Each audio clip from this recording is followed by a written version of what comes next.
Everyone, and welcome to today's episode of the Dough Doctor. I'm your host and baking expert, Chef Colette. Welcome to everyone who's joining us, and if you're watching on the replay, welcome to you too.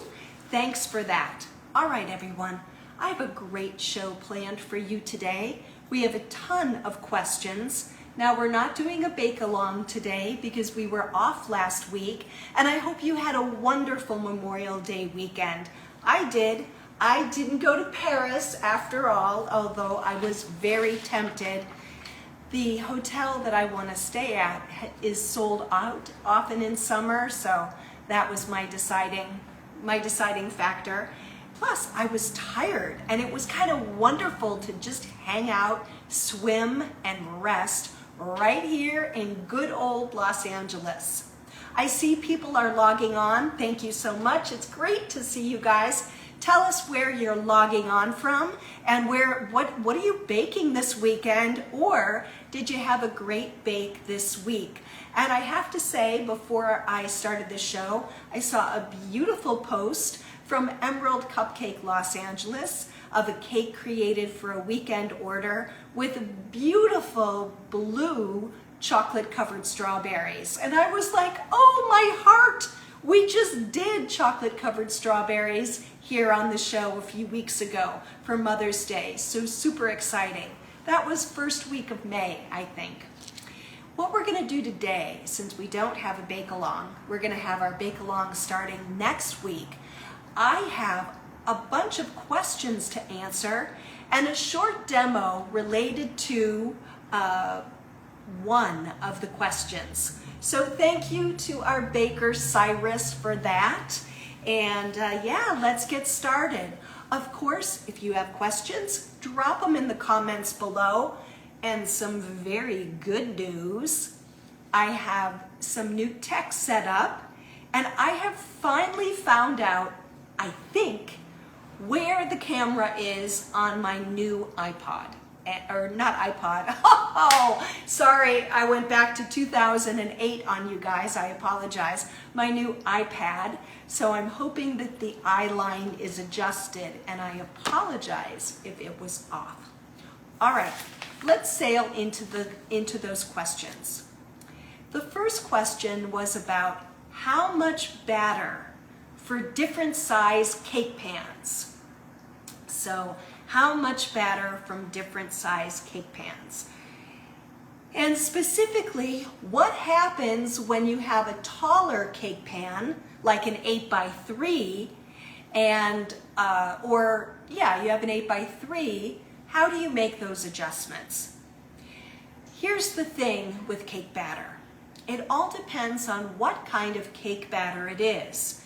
Is it a fat and sugar batter, like creaming method, or is it a foam batter, like a chiffon, an angel food cake, a genoise, or a sponge?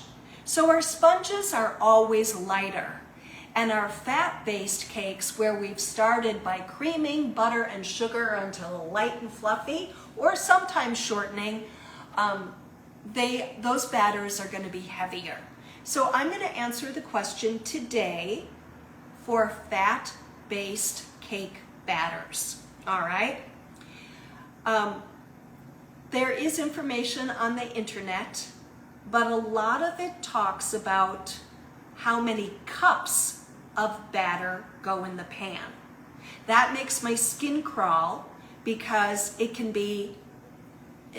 just not accurate, and you always end up with losing some of the cake batter, no matter how meticulous you are.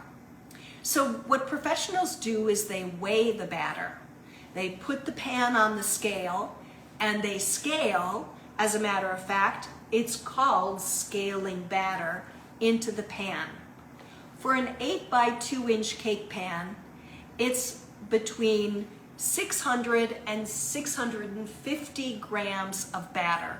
Again, this is a fat-based batter, which you started creaming fat and sugar together. The 8x3-inch pan can maybe take 100 grams more, so you could go up to 750. But for absolute simplicity's sake, bakers, and without the fuss, without the muss, you have one cake to bake, so maybe we don't have to go through all of this. You need to fill your pans 2/3 of the way full. So what I would do is actually take a ruler and measure it until you get very used to training your eye to knowing exactly where that 2/3 of the batter is. That will give room for your cake to rise.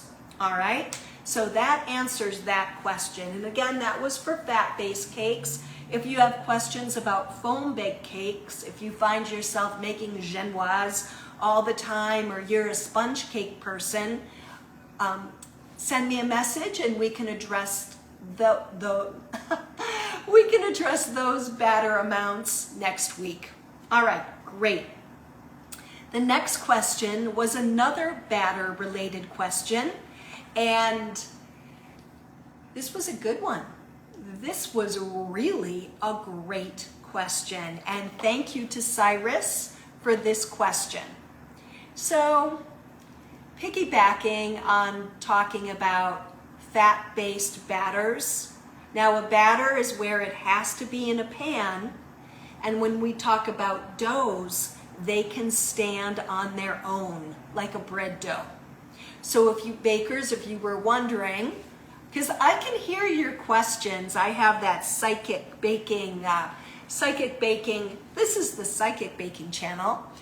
That's the difference. A batter needs a pan to be supported during the bake, and a dough can be freestanding on a baking tray.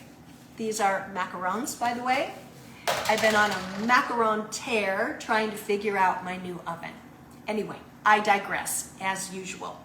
So this great question was, why in certain mixing do we put the dry ingredients dry, wet, dry, wet, dry? Why don't we go wet, dry, wet, dry, wet?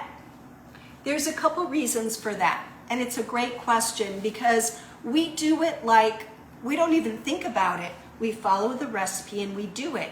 And even as culinary instructors, I'm a current culinary instructor for Escoffier and then taught at Cordon Bleu and AI. I cannot remember having that question in class or even addressing it.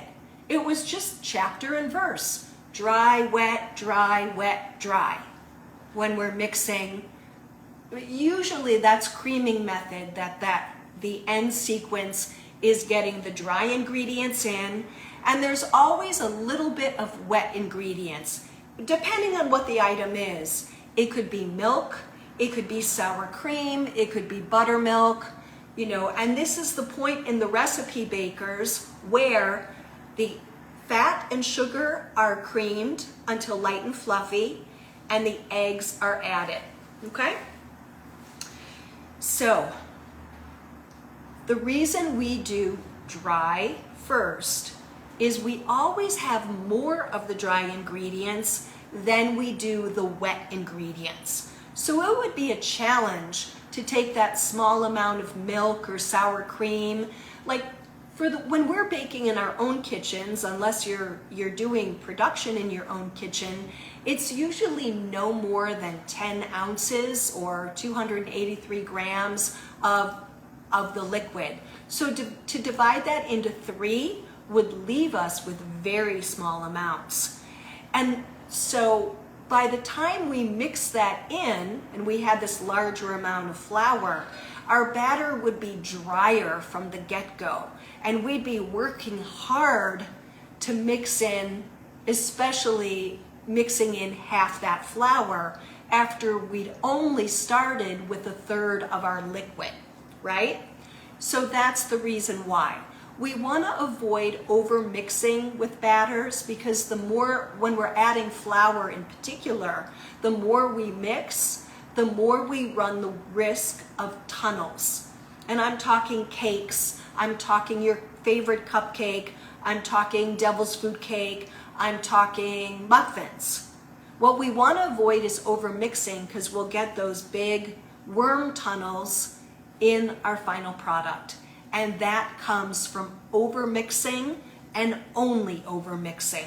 So by doing dry, wet, dry, wet, dry, we can mix without overmixing. And the trick, bakers, is the second the dry ingredients disappear, you add the next whatever it is. That would be the wet, and then the dry, and then the wet. Finish with the dry, and don't let that mixer keep going. Don't get mesmerized and keep going, because you will overmix your batter. And the worst case scenario is that things can turn out a little tough. Yes, Cyrus, I see your comment coming in, tunnels. When the batter is overmixed, and I'm so sorry, bakers, I wish I had, I'm gonna get classier with my tech. I level up every week. Seriously, you get literally when you break the product open, you see holes. And the baker's term for that, we would say, oh, the muffins have tunnels. So that's from overmixing, okay? Great, awesome. Let me know if that answered your question, all right? So that's why we took care of that one. So next is whipped cream. I have gotten this question before, both teaching home bakers and teaching in culinary school. So when we make sweetened whipped cream to garnish a dessert or put on a plate of dessert or throw on a sundae, all right, whatever it is we need that whipped cream for, most of the time, I would say 99.9% of the time, and back me up, bakers, because I know you've seen this too, the sweetener is always powdered sugar, not granulated sugar. Now, I have had students say, why, chef, why don't we use granulated sugar?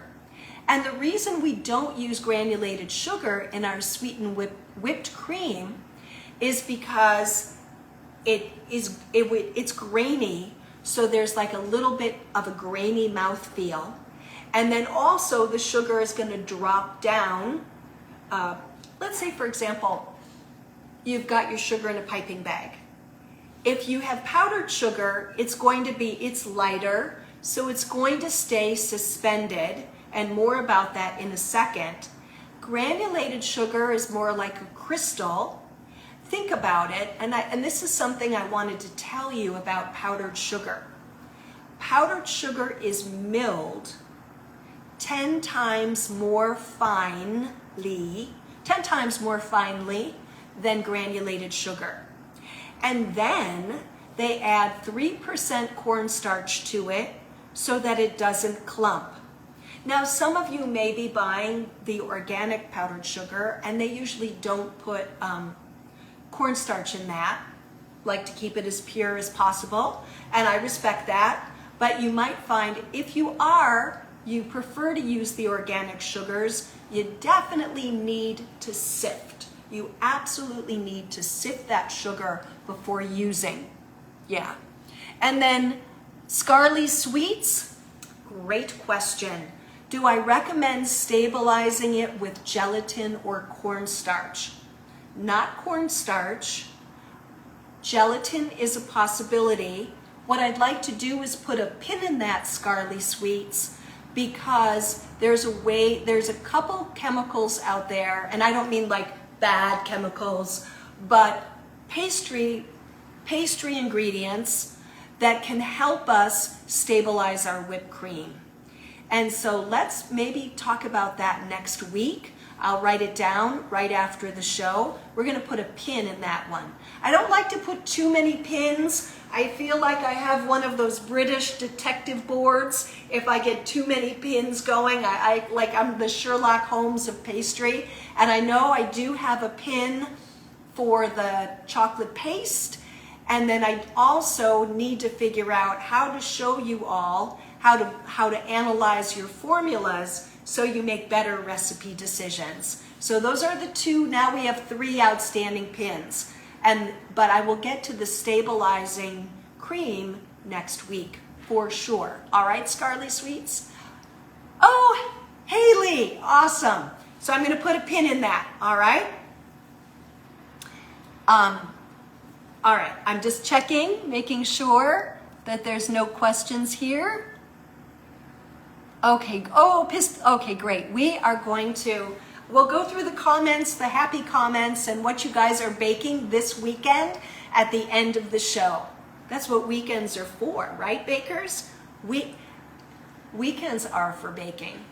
All right, so now what I want to do, so let's recap. The preferred sweetener for sweetening chantilly cream is powdered sugar.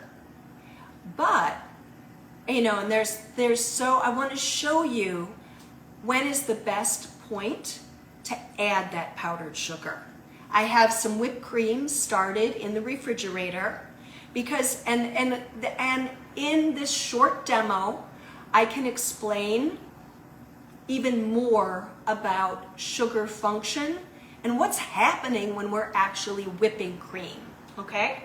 Now, if you have questions that come up, or maybe something you're working on, drop them in the comments. I'll scan the comments before we go at the end of the show. And then also we'll set up for next week's show because next week we'll be back to a bake-along. So I'm leaving frame.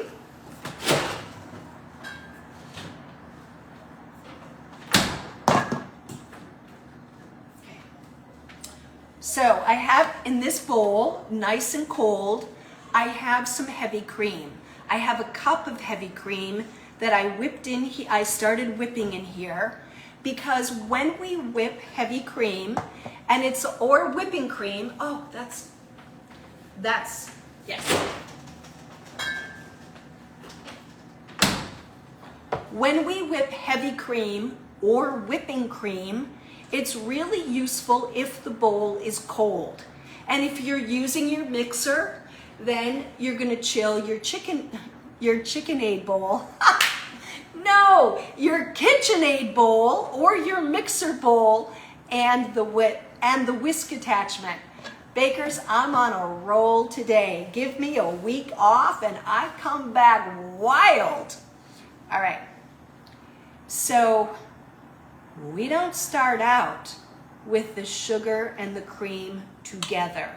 No.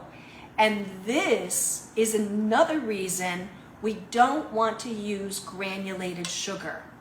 Because what we do is we start whipping the cream and we keep whipping it until it's a soft yogurt consistency.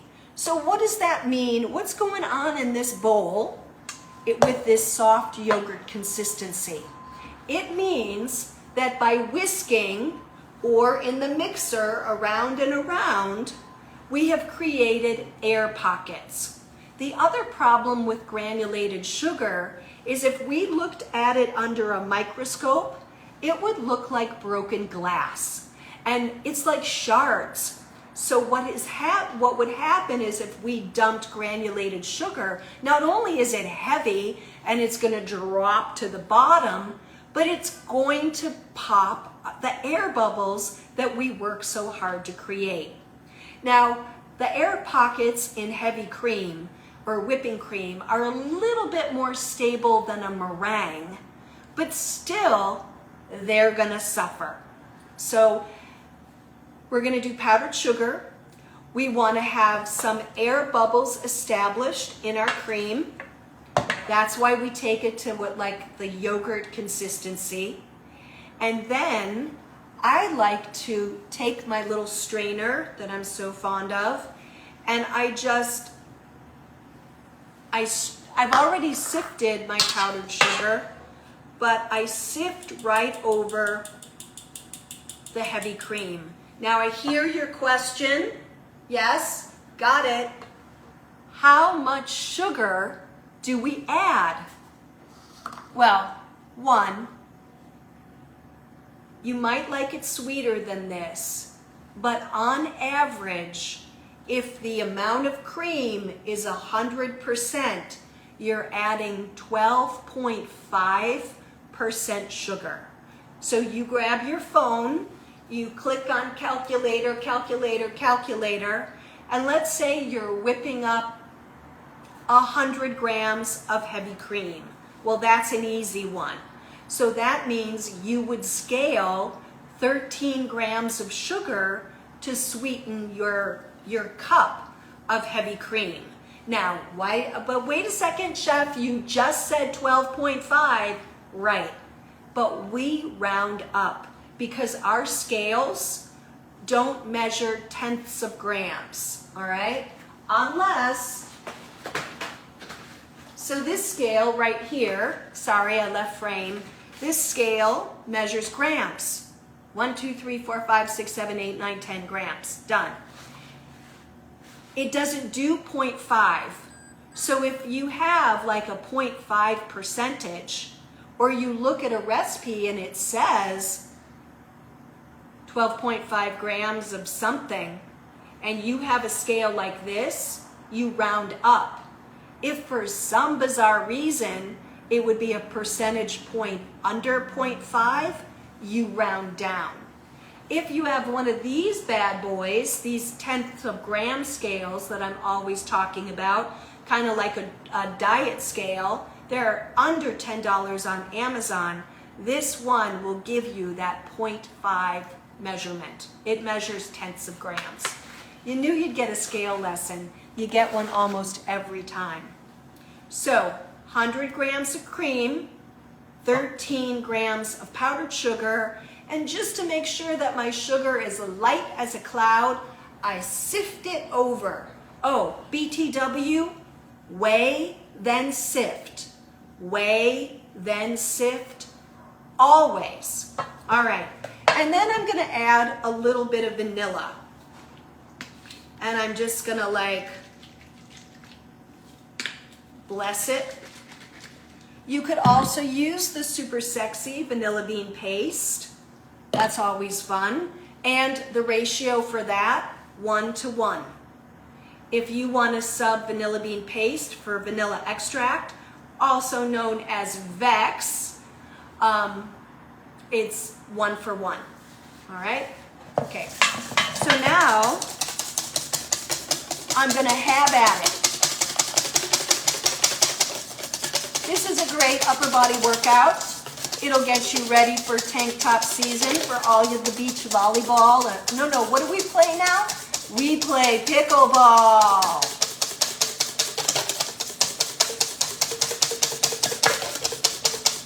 Do you notice I'm not going around and around? Nope. I vary my stroke. I do a figure 8. I go at it. You can choke up on it, you can figure 8, then you can go back to la la la, around and around. But you have to vary the whisk action whenever you're whisking by hand. It helps you cover more surface area and beat in more air. Okay, so now this is done. And how do I know it's done? It still looks nice and soft. And my test is this. If it doesn't come out of the bowl, but it still looks soft, we're good to go. All right? Now I'm gonna over whip it a little bit and show you how to fix it, and then we'll go on and talk about what's happening next week. So,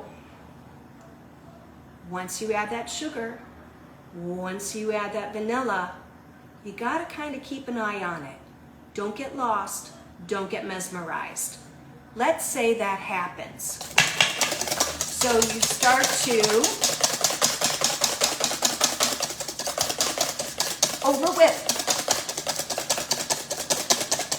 And you can see that it's getting, number one, a little yellowish shade, because we could keep going and we could whip this into butter. Like, okay, my arm would fall off, but it could be done. And it's like cement in the bowl. It's not going anywhere, all right? And you look at it and you're like, oh my God, what did I do? Well, what you do to bring it back is you take your heavy cream and you put in about 2 tablespoons.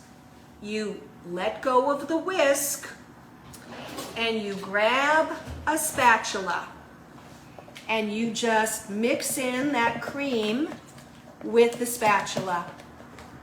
And you can see right away, you keep the mix light, that if you don't go too far, bakers, you can bring it back to that pretty consistency that we had when I stopped at the right time the first time. All right? Any questions on that? Let me know. But there is a window where you can save over whipped heavy cream by adding a little cream. Lose the spatula, grab a whisk, no, I said that backwards. Lose the whisk, grab the spatula, and mix gently, and you're back. Remember, if you see in a recipe that it calls for chantilly cream, that's just a very fancy name for sweetened whipped cream. And before we wrap up this whipped cream, well, we're going to talk about it next week because we're going to talk about stabilizers. But just really quickly, I think I've told you this before, but you know, we have new audience members, and you know, repetition just helps us. Whipping cream is 36 to 38% butter fat. This brand, they mark the cartons, so that's great.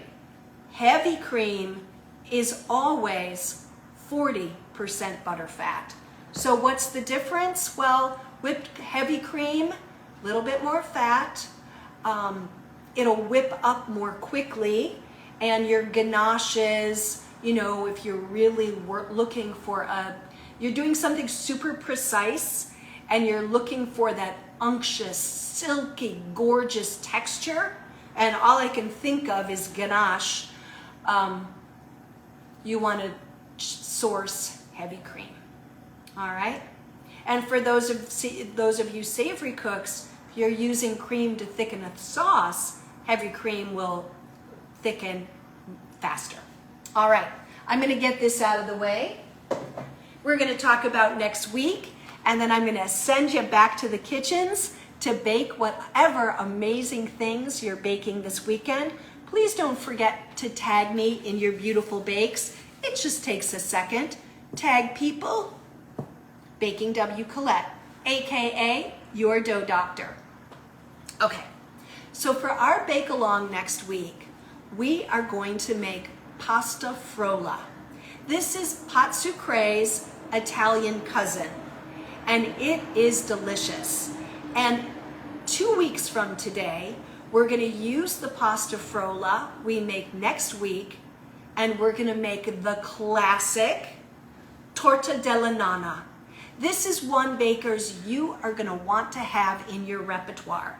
It looks a little daunting if you read a recipe for it, but I'm going to teach you how to put it together quickly and easily, because basically the components can be done ahead. You pop it into the oven and your family and friends will lose their minds. So that's what we're going to do. So torta della nonna is this lovely pasta frolla in the tart pan, and then pastry cream, which we can flavor a variety of ways, then a thin pastry top and then a garnish of our choice, like pine nuts, pistachios, some gorgeous hazelnuts, you know, whatever, to complement whatever we have, whatever we flavored our pastry cream with. Then we bake that in the oven, and it's really stunning, absolutely stunning. And I just have to say, I don't know if my sister-in-law Leo is in the audience, but bakers, she lives in Italy. I know these are backwards, but she sends me Italian baking magazines, and they are to die for. So I get tons of inspiration from these, and essentially, I know the writing's backwards, but we're gonna make something super gorgeous right here on the show that looks like this. So that'll be a 2-week project. Next week, pasta frolla, and then the week after that, and don't worry, I'll make sure you have all the information to participate in the bake-along. And then the week after that, torta della nonna. Cool? Sound good?